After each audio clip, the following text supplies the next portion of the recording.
How to score big in Black Blast. Start with Zen mode. Stay in Zen mode until you hit 3,000 points. After that, the game gets serious. One bad move and you're done. Tip number 1. Plan ahead. Black Blast feels random, but smart planning helps. Think 2 to 3 moves ahead, especially with weird shapes blocks. Go for combos, not just quick placement. You're not rushing, you're strategizing like chess. Tip number 2. Always clear a row or column.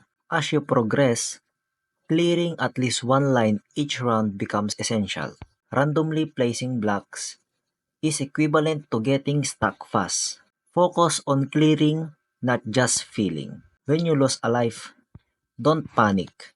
Breathe, assess, and look for clearing opportunities in the new set. Even one cleared line can save the game. That's it. Stick to these basics, stay calm, and outsmart the chaos. Happy blasting!